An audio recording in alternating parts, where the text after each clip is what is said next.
I have been so looking forward to this conversation because, I've gotten the opportunity over the past many years to have conversations with you when it's been for your work, whether it's, early on Chuck and Comic-Cons to the Star, Shazam, most recently American Underdog. So it's so fun to be able to have a little deeper conversation, maybe more meaningful for some others, based with the catalyst of your book, Radical Love. So thank you so much, Zach, for taking the time today.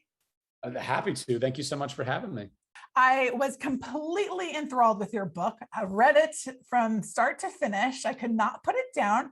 You did not only was it so interesting, but you did such a great job in the way that it was written to keep attention, and it was funny, yet very emotional and raw too. But I feel like I'm meeting a new person. I feel like you did such a great job masking. I would never have known what was truly going on in your life. All of those years, I don't know that I was actively or consciously masking. In fact, I don't know that anybody really does. I think all of the kind of the charade or the facade that we play out in life is all tied to survival. It's all tied to how do I navigate this crazy world that I don't fully understand and that we're all still trying to learn and figure out. It's a wacky one, and life is wacky and hard and also beautiful.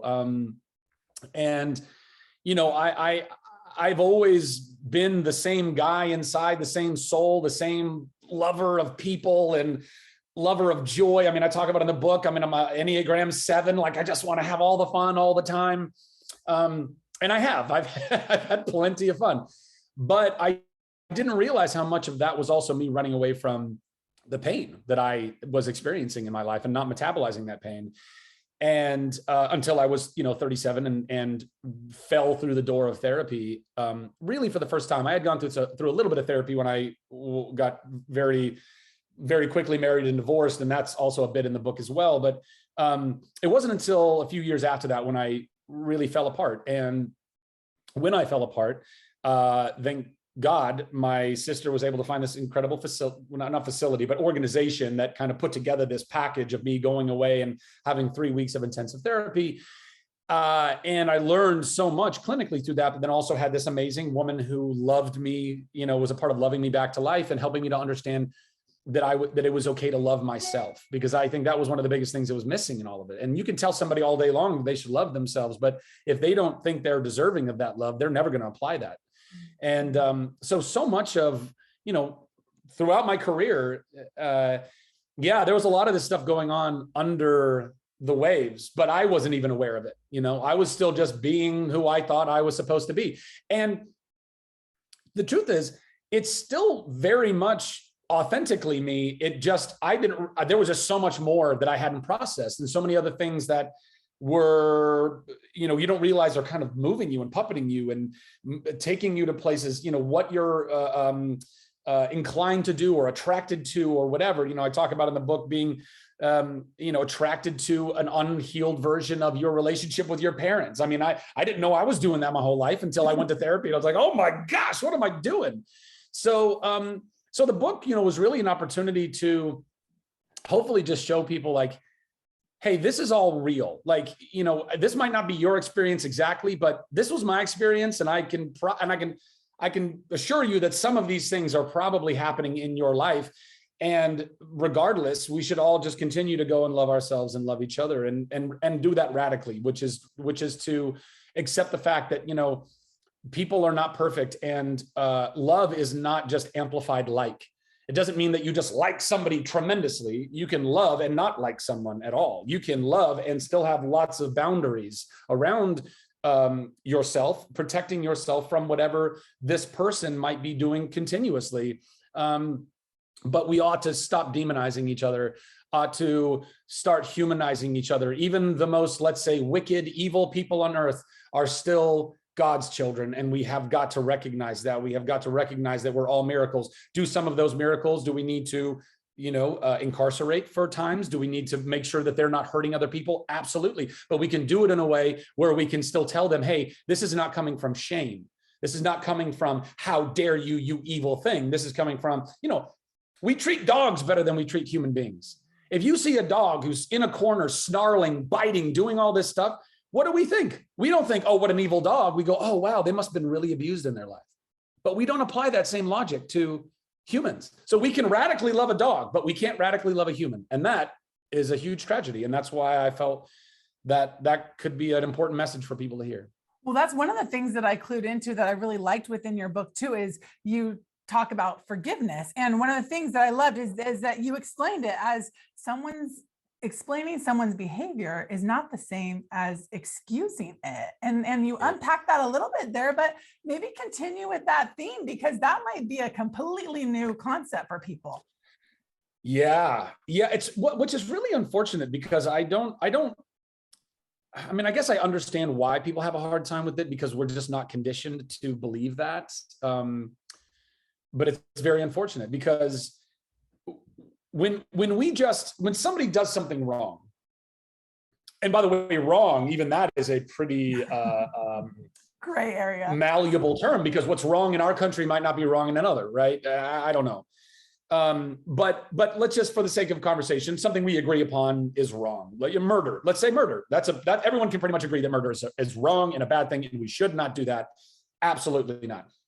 When someone kills someone, what we do is we pile on and we say, well, that person, that murderer, they're horrible, they're evil, they're a monster.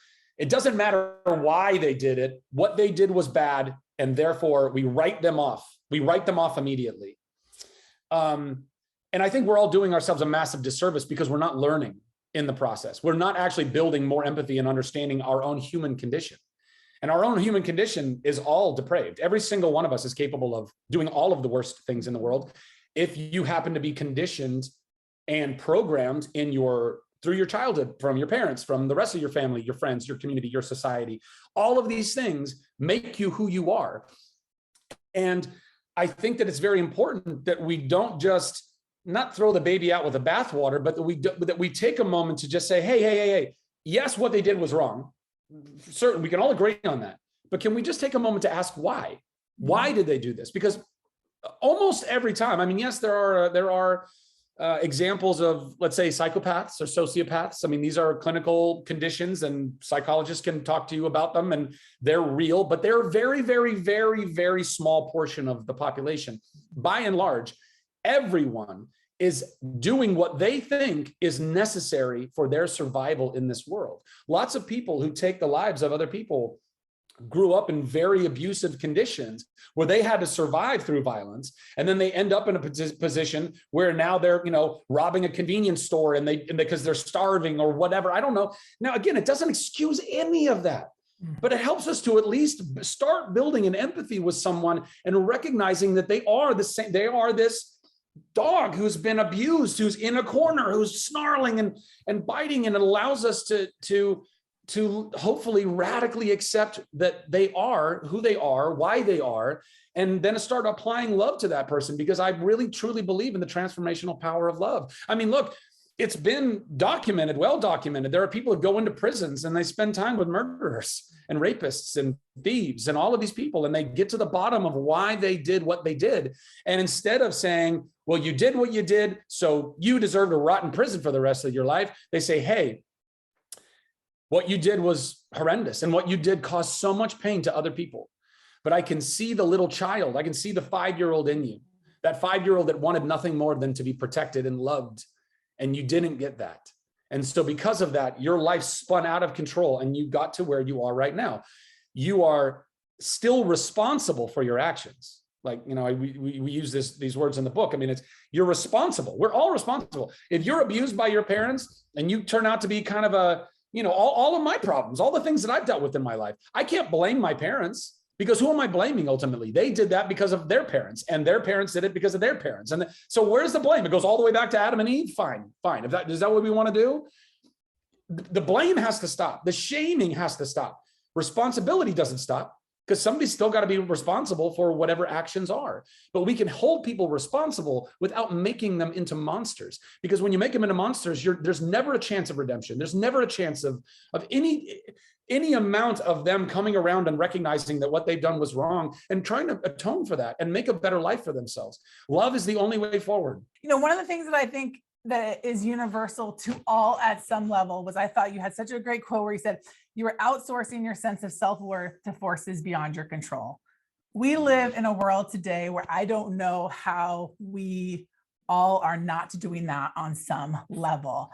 Talk to me a little bit about how you're able to have some success and maybe tying your value or your worth to something else that's bigger and more important than just, how our social media pages look or what our friends think of us.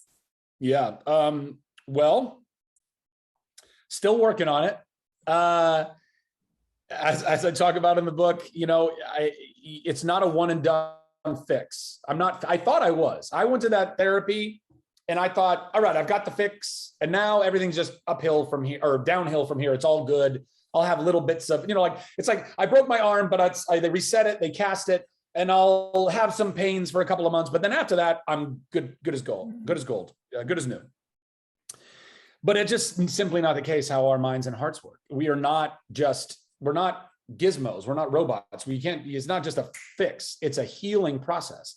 And we need to tend to our minds and tend to our hearts in the same way you would tend to a garden, in the same way that you tend to your teeth. I really think mental dental health, you got to brush and floss your brain on a regular basis, daily. And if you do that, you do the little things, you do the little work continuously, you don't end up with mental root canals needed years down the line. I needed some major mental root canals when I went away to therapy. I did, because I didn't know what it meant to tend to the garden of my mind. I didn't know what that meant. I didn't know that I wasn't loving myself, And so even after the therapy and going through the pandemic and falling apart again and all this stuff, and me recognizing, wow, I still have so much to do in learning how to just love me for me.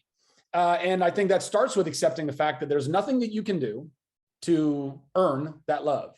It is merely a matter of accepting, it's receiving.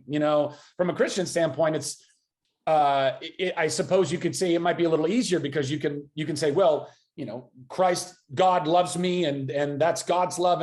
But even though I know a lot of Christians that still don't love themselves, that still don't understand what that means, that still don't understand that, self-care, self-love is, we live in a world now where it's either you are a raging narcissist or you're so afraid of being a raging narcissist that you are doing nothing but doing for others, because you're afraid, well, if I take time to invest in my own body, my own heart, my own mind, my own soul, my own time, well, I'm being selfish. And a lot of people, I don't have kids of my own yet, but I can only imagine how difficult that must be to be a parent who is, you are called to take care of your children. So how difficult must that be to balance what it means to love yourself and take care of yourself in the midst of taking care of your children?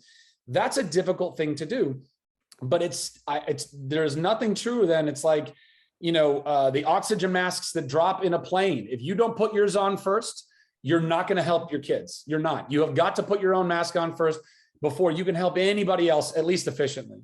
And so I think that, when it comes to that kind of stuff, like the journey of not outsourcing our worth, I mean, it's got to start with recognizing that there is no worth outside of just the innate worth that God has given you because you exist. You are here. You're a miracle. And for those people out there that don't believe in God, you're still a miracle.